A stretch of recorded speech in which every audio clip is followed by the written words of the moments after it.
between ourselves without mentioning the victims. People are utilising this as a club to hit other people with. There are issues. That's the thing. Can I quickly point out? We have certain people who will come here to the park, right, and use their relatives as some kind of a reason for them having a vendetta. Bear in mind, the victims already have a hard time. No, wait.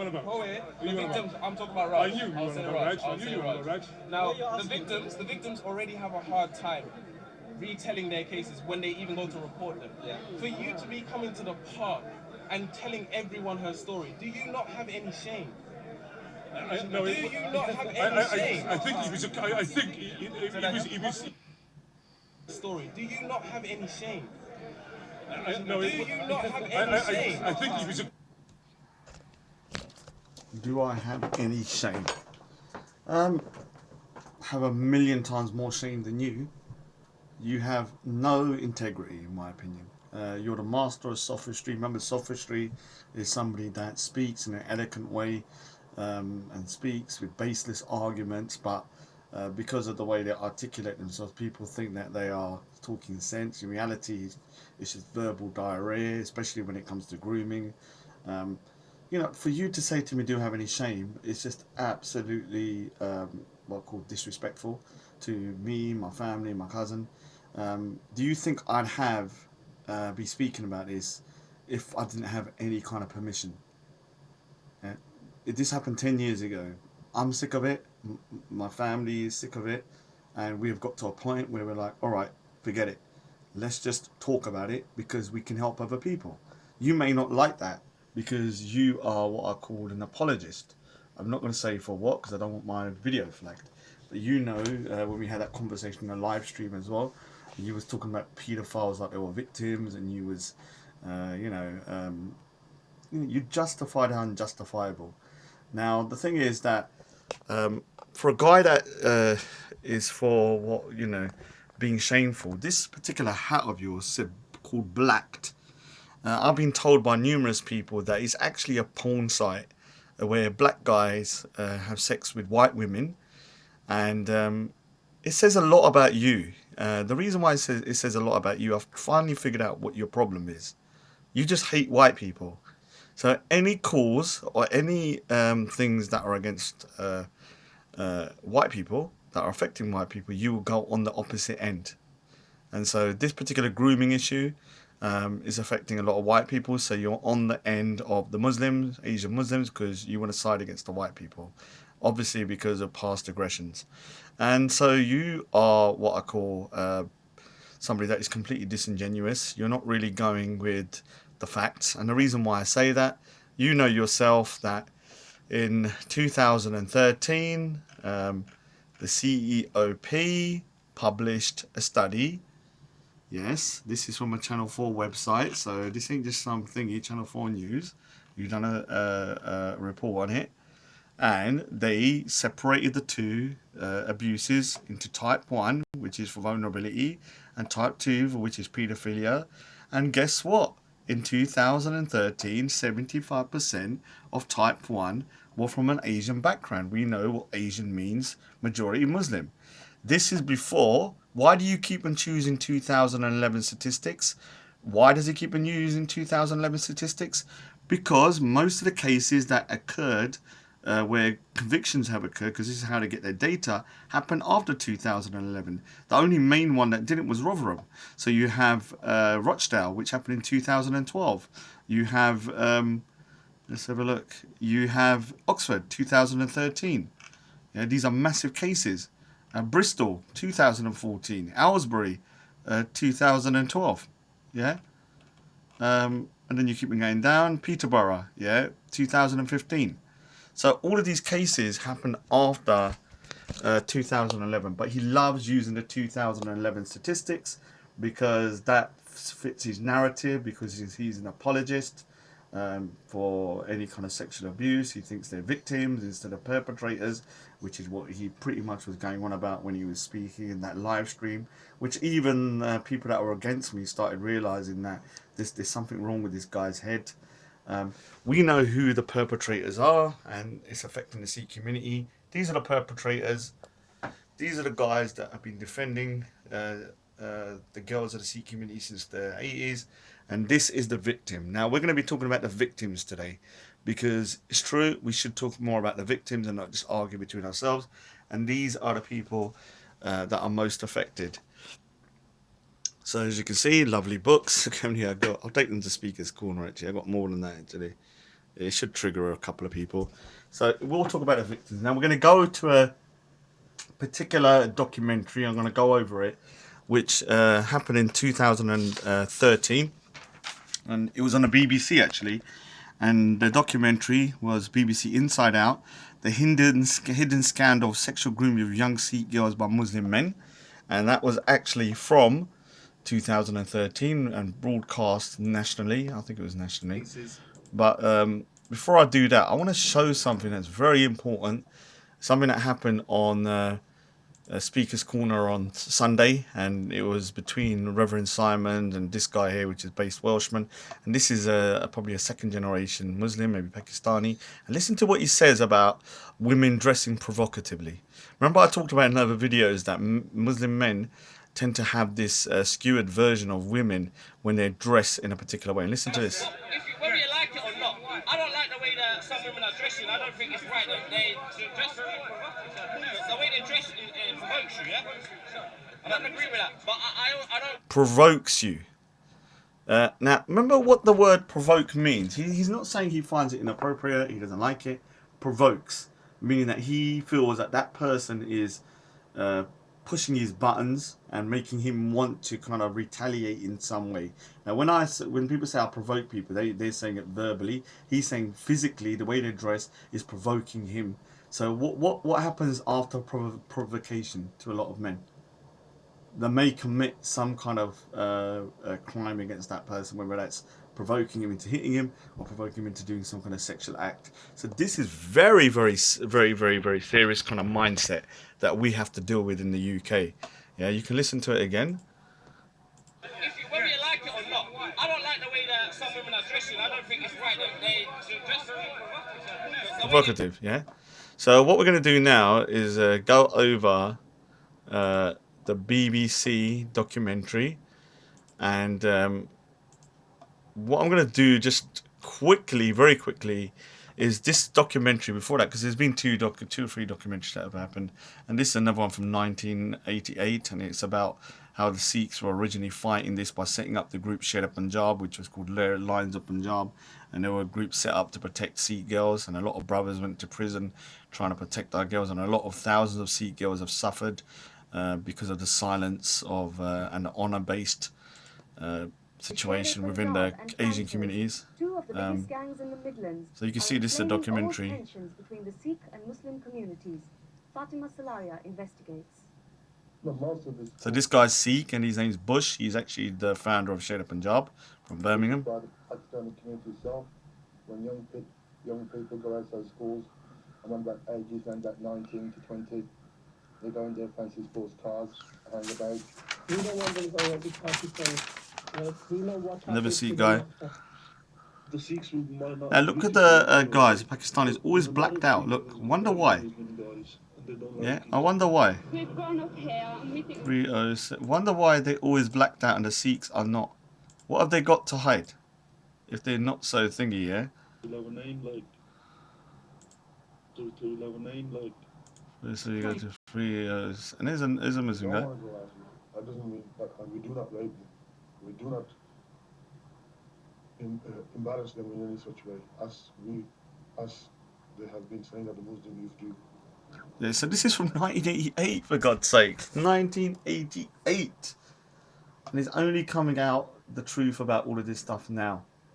And, you know, the Sikhs have been fighting this for such a long time. And this is why I'm sick and tired of being silent anymore. I'm not going to be silent. I don't care what toes I tread on. I don't care who I upset. I will get the message out. And the reason why I'm going to get the message out is that until you can accept there's a problem within your community, you cannot tackle that problem. Like the Sikh community, we have a massive alcohol problem that we need to deal with. I think we're accepting that now, but there's still a little bit of denial, and that needs to be tackled. But if you look at this documentary for 2013, you will see how the victims, because I'm going to go on about the victims now, and you will see how the victims are affected in this. Bradford, Rochdale, Oxford, Telford. In all of these recent high-profile cases, gangs of men have been convicted of grooming young and vulnerable white girls. But there is another group of victims whose stories haven't been told, until now. A 9-year-old, a 10-year-old, 11-year-old being sexually abused. That shouldn't be tolerated in the streets that we live on. Behind the doors of Britain's Sikh community, girls speak for the very first time about how they too have been groomed and then subjected to horrific sexual abuse by groups of men. I can't sleep at all now because I keep getting nightmares. I attempted suicide on my 16th birthday. I felt used and abused like a piece of rubbish. He was like, sleep with this guy, this is my friend, and it was horrible. I just wished I was dead. We hear how being abused can leave Sikh girls isolated from their own community. I think my family has that embarrassed of everyone. At some point, I thought my parents would turn against me too. And we investigate claims that the police are failing to protect Sikh children from a network of child abusers. The support from the police has been zero. So you can hear that. I'm going to leave a link below, but what I'm going to do is go over it. And if you go to the 240 mark. So this is a girl called, well, it's called it just Vindad, Sikh girl, and she tells her story. 13, when a man began the So process 13. of grooming her. He seemed like a really sweet guy. I started skipping school just to go out. So, you know, she's very young. He'd buy me stuff and pay for my stuff. And then you have this. They were like those, like those alcoholics you'd see on the street. The blackmail and abuse continued for over 18 months. So he started blackmailing her. Claims that the man who forced her into prostitution initially hid his true identity. He didn't say he was Sikh, but the way he acted and talked and his appearance, he had a gold kanda and he had a kara. His appearance was just like a Sikh. So before I go on, this is a kara. Sikhs wear this. It's part of our faith, one of the 5 Ks. This is a Sikh symbol that Sikhs wear called a kanda, and if you wear this, people will think you're a Sikh. So what they did was a lot of Sikhs don't have they wear turbans. You know, a lot of Sikhs don't. They're not fully Sikh, and same as with me. I'm not fully Sikh at the moment. We're like in mid-process, and so they will go around pretending to be Sikhs because we speak the same language and similar kind of culture and stuff, so they can easily infiltrate the thing. And then if you listen, he got the girl pretend to be Sikh. Of Sikhism, she claims he had deceived her into thinking he was from the same religion. In fact, he was a Muslim. See? They definitely weren't Sikhs. They're just someone from a different culture saying they're part of yours, lying. And so parents are the last ones to find out if anything goes wrong. I was scared to tell my dad.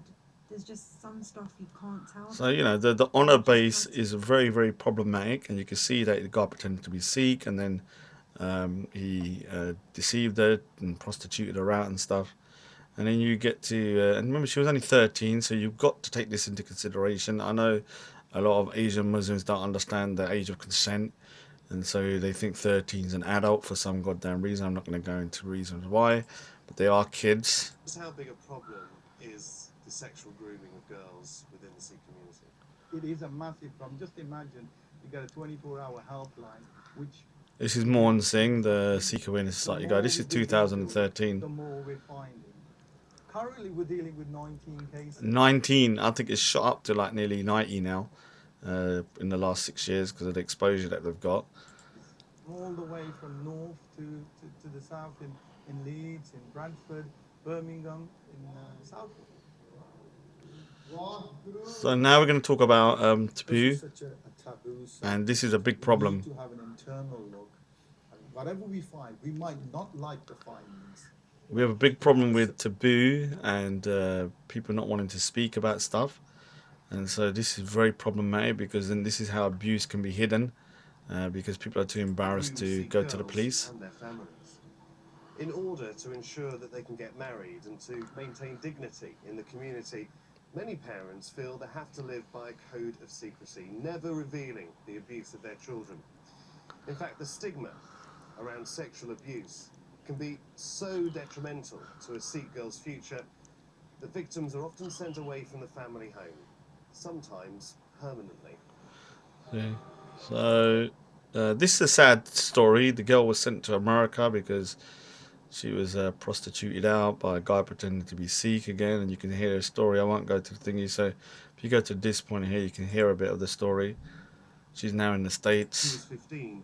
She'd been groomed and then blackmailed into having sex with several older men over many months. It started at the Nagar Kirtan. Now the Nagar Kirtan, let me say something. The Nagar Kirtan is the most important year or important date for Sikhs. It's called Vaisakhi, and we have these processions. This is a Sikh event, what our most holiest day.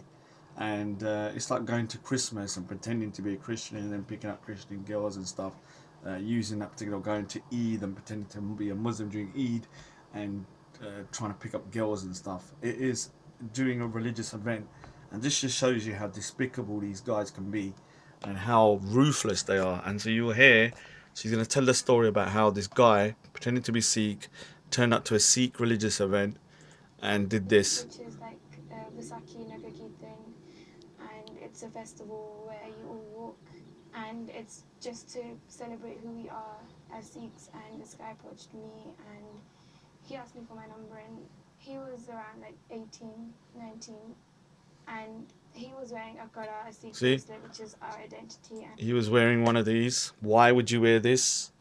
Why? At a Sikh event? If he wasn't trying to manipulate girls and stuff. Look. Yeah. And he was wearing a bandana, and he was like, oh, like, we should meet up. And I met up with him and I felt so guilty, I felt so bad. So what I do is to guilt trip the girls by taking photos. I was backing off. He showed me pictures. He had pictures of us like kissing, like someone was taking pictures from far away, and like pictures of like his hands like down my trousers. And he said that if you like leave me now, I will show your parents. I didn't know what to say, and the only thing I could say to him is like, you're another Sikh guy. You know what our parents are like. You know that my parents would kill me. You know that you can't. So she's told him, oh, you're a Sikh guy, why are you doing this? And listen. And that's when he told me that he wasn't a Sikh guy. And I didn't know what to do. He was a Muslim guy. See? This is from the victims. This is not anecdotal from me. This is from people that I do not know, and they're telling their stories. This has been going on for 40 years, thousands of victims that we cannot even calculate. You're talking about the Hindu community as well, which has been affected massively. They don't talk much about it. No offense to the Hindu community, but they're much more passive, and they seem to just roll over and let them do what they're doing. I hope they kind of galvanize themselves and start to kind of sort things out. Not in that way, but in terms of raising awareness. So you can see here, this girl's life's ruined. Now she's in the States, and she can't really live a normal life now because her reputation is destroyed. The family just wants to try to sort of end or try to forget what's happened and move on with their life. And they know that a girl which is tarnished with this kind of thing will never actually get married. So we do help in taking that child away. Yeah, so you can see the family, because after almost a year, Naprita settled into her new life, living with surrogate Sikh parents. so she's tried to kind of sort her life out, but then you look, so still. A dozen other British Sikh girls whose parents have sent them out of the country and out of harm's way. Yeah, so other Sikh girls. Sending your daughter abroad might seem extreme, but I've discovered that many Sikh parents believe their children are in danger here in the UK. They believe... See, this is not me saying this. Sikhs may not say it to your face, but we fear for our family members and daughters and sisters and cousins from this particular community, because they have a track record of when they get a girl, some of them may go out with her and, you know, marry her and stuff like that, but there is a track record of prostituting and pimping the girls out and getting them onto drugs. There's just no doubt about it. Yeah, you cannot deny this. It's been happening for such a long time. And I'm sick and tired of other communities, like the black community or this community, telling us, oh, well, it's not a big deal, move on, you're picking on the Muslims. No, we're not picking on them. You know, this is not picking on them. We've been picked on.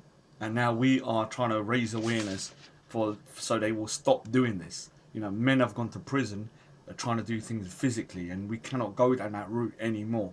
The only way we can deal with it is through the social media and for us raising awareness of who the perpetrators are and what they're doing. And I will keep on doing that, even if it's just my lone voice by myself. So you can see, you know, the parents and stuff are afraid, and I know they're afraid, because, you know, the stories that we hear are not false. They're true life stories. It's an accusation that is deeply controversial. The two faith groups have a history of religious conflict. The Sikh community has been a target of child abusers since probably 1999. Over the last 5 years, it's become a growing problem. As much as people don't like it to be said, they are being targeted by Muslim youth. Yes. Did you hear that? That's not me saying it. That's not an Islamophobe. That's just a normal Sikh lady who's saying it. This is a talk at a temple. Sikh Gurdwara. In parks, playing on swings. Who are grooming? You can read the names for yourselves. Same kind of people keep cropping up. Same kind of people. I wonder who he's talking about. This ain't some random EDL meeting. This is the Sikh Gurdwara, the temple. Yeah, this screen is up. Yeah, and both men and women are listening to this lecture attentively. Now look at the faces. Yeah, people think I'm being out of order when I did this, but that is who it is. Yeah, we cannot deny it when it comes to type 1 abuse of street grooming and things like that. This is who it is.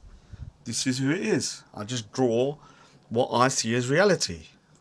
Majority of the time, I'm talking about 98% of the time, they are of Pakistani origin and they belong to the Islamic faith. Yes? When you're getting 5 or 6 calls. He's saying that. This ain't some Islamophobe. This is more than simple Sikh youth. You get them Sikh Awareness Society. I'm not saying this. So when I say it, everyone's saying, oh, you're an Islamophobe.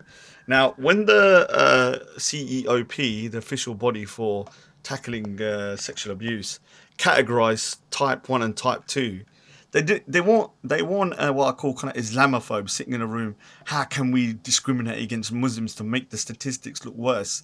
This is how they did it, because obviously when you have a particular crime where one group of type 1 are targeting girls not based on age but on vulnerability, so the girl could be 18 but they'll still target her, but you know they go as young as 11, and the other group which is type 2, which is mainly obviously the white indigenous population, and they target in children specifically because they're children. They have two different crimes and they must be separated because both of them have different motives, and the abuse will go on for a different time frame. When a type 2 abuser who's only interested in kids and the kid turns 15, 16, he'll probably lose interest and go on to another one. That is very important because he's only interested in kids. With a type 1, they will keep on abusing the girl even when she's in her 20s. Yeah.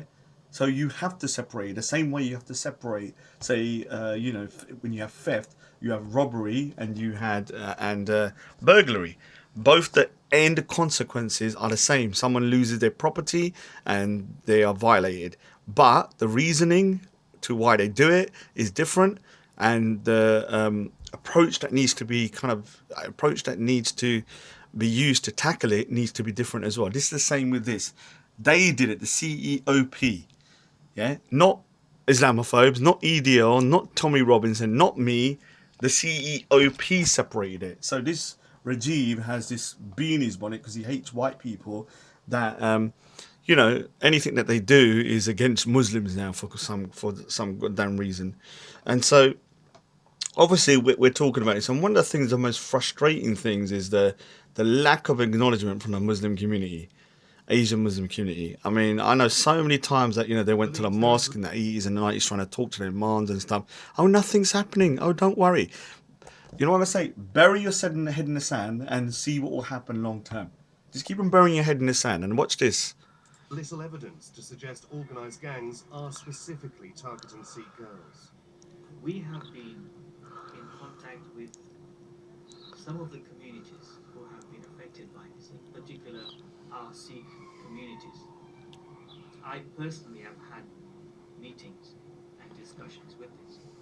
We have to base all these allegations See, plain and simple. We acknowledge that the recent cases that have come to light in our courts and the sentences that have been passed have involved a disproportionate and large number.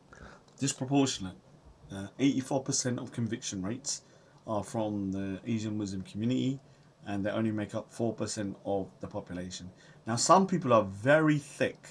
I'm not going to say names, but I'm going to say that, you know, I like Saeed, but he doesn't seem to understand how statistics work for some goddamn reason. Just because the conviction rate is 84%, it doesn't mean 84% of the population of Muslims, 4 million Muslims, are committing grooming. It just means it's 84% conviction rate. The same way that when it says that there's 95% white people are convicted of paedophilia, it doesn't mean 95% of white males are pedophiles. Do you not understand that? It's the conviction rate. It doesn't mean the whole population is grooming and pedophiles. I don't understand why people cannot understand that particular concept. It's very odd to me. But people are still going, oh, you know, crying and wetting their panties about that, not understanding how stats work. So, you know, then you have 1836. One man who claims he turned his back on So this is a guy who used to be a groomer. Well done for actually stopping, but what a sick individual in the first place. is in hiding, agreed to talk. How rife is it? If you're in a car worth £5,000 upwards, you're pretty much guaranteed to get sex with an 11 to 16-year-old. 11 to 16-year-olds. Think about that. Grown-ass man looking for 11 to 16-year-olds. Do people pretend to be Sikh? People pretend to be Sikh just to get laid, basically. So this is a Muslim guy pretending talking about what he used to do. Why Sikh girls? Why are they going for Sikh girls in particular? Why Sikh girls? Well, I don't think a Sikh girl would actually tell her parents, obviously, what she's up to. Yeah, so this is the problem. The honour-based is causing problems. We need to sort this out. We need to be able to talk about it openly and not stigmatise the girls. This is why they're getting away with it. Now this is another sad case where a whole family was targeted. They moved, but the groomers, because they're all linked from some kind of organisation, they just found her again and started pimping her again. Are one of the few Sikh parents who have been brave enough to report the abuse endured by their child to the police. They believe their daughter has been the target of a group of groomers for the... So they then moved, but still the perpetrators got to her again in a different area and started pimping her again. So there is some kind of organisation going on where they know where to get the girls. They understand the extent of the problem and the cultural backgrounds and the religious sensitivities of the situations. In Southeast Asian communities, I have seen historically where victims are not well served because of police sensitivity about engaging a community whose tradition is all about honour and shame. So that sensitivity sometimes can be overplayed, and I think in those cases where it is, that needs to stop. We need to stop people saying it's embarrassing to talk about this. You know, I spent 9 years not saying anything, buried my head in the sand, and now I'm to the point like, all right, I'm not going to bury my head in the sand. I've got to do something. I've got to speak out, whether that's through my artwork, whether that's through, you know, letting them use it onto magazines for no cost, whether that's me talking about it at Speaker's Corner, whether that's me just keeping ranting about it. I will control the way I speak though, because I'm sick and tired of speaking to people about the same topic. I'm going to be choosing who I speak to when I talk about grooming. I'll only speak about it if it's in a sensible, controlled manner. If it's going to go into these silly kind of like mass kind of like savages all around me and gremlins, then I'm not speaking about it, because it's a topic that is too sensitive to talk about in that particular way anymore. And people like Reggie the Apologist, I'm not going to say the first word because he'll flag my video, but you know what an apologist he is. There's no point talking about him like that, because he will not accept any figures past 2011, and that is very problematic, because after 2011 probably around 70% of all the grooming cases involving Asian men went to court. So, you know, the figures that William now have are accurate. They may even be off, because We still don't know the mountain of other cases that have not gone to court. On top of that, all the thousands of Sikhs and Hindu girls that have been too embarrassed to go for the last 40 years. And there's only been one particular case. And if you can listen to this from a Sikh girl that went to court and won. Recently, Mohan worked on the first ever case involving a Sikh victim of sexual grooming to have been successfully taken to court. Although the perpetrators have all now been sentenced, his work is not done. He remains in close contact. Yeah, so he's saying that, you know, the work is not done. It's true. Like, one of the things that people do not understand is very, very frustrating is that they keep on saying to me, oh, it was 10 years ago, man, forget about it. Why do you keep on talking about it? Well, you have to understand, when someone is 14 and something happens to them, it's happened to me, something had happened to me when I was younger, then I look back when I'm older and more aware, I see that particular incident in a different light from an adult's point of view. And with my relative, I'm going to say relative, they now see that particular episode in a more realistic light, whereas when they were younger, they didn't really see themselves as the ones that was the victim. They were more like, oh, it was my fault, you know, these guys were okay, blah, blah, blah. And then slowly she started to realise that they were rapists and manipulated her, and then it got to the point where she now knows that, you know, she was 14 or 15 and one of the guys was 40. And you know, it's just completely abhorrent that, you know, these people are walking around doing this stuff to her, and she's now feeling the after effects of all of this. So before people like that, what's his name? Let's do him again. This guy here, the apologist. Bear in mind, the victims already have a hard time. No, wait. The victims, I'm talking about Raj. I'll say Raj. Now, the victims already have a hard time retelling their cases when they even go to report them. Yeah. For you to be coming to the park and telling everyone her story, do you not have any shame? Do I not have any shame? You know, you are the most unbelievably arrogant and self-righteous person I've ever had the misfortune to come across. I'm not going to talk to you about grooming because you're an apologist, I know that. So it doesn't matter what I say to you, you will make apologies for the perpetrators. You are on their side. You said you're a men's rights activist, and I originally thought that was a good thing, but now I'm starting to see that you are one of those kind of guys that believes that, you know, that's why you got blacked on your particular cap, that men have a particular right over women. And I think you don't see much of an issue with this particular grooming per se. You just think, what go? You know, I'm just going by what I heard you speaking. I think you're an apologist, and you're very dangerous in the sense that you're giving the Muslim crowd, the Asian Muslim crowd, a false impression of the statistics, which is very dangerous. Because if you really were being honest, you would take into account that in 2013, I'm going to show it again, the CEOP study, categorized them as type 1, type 2, and found that 75% of cases was type 1 group abusers were actually from an Asian background. And then the Quillian Foundation then added the statistics from the rest of the cases that came after 2013, and that had risen it up to 84%. What can you not see about that? I don't understand why you cannot accept that particular figure. The only reason you can't accept it is because it goes against your narrative. Now, I'm going to be off now. Hopefully I can go speak at school on the weekend. I am actually back home, and that drawing here of 1984 is still not finished. Don't know what to say about I've been away from home for such a long time. One good thing is, thanks to one of my subscribers telling me to clean my flan out. I'm a technophobe, so I was too scared to open it. Open my computer because I thought I'd break it, but I opened it and it's now working silently. So thank you very much. Anyway, take care.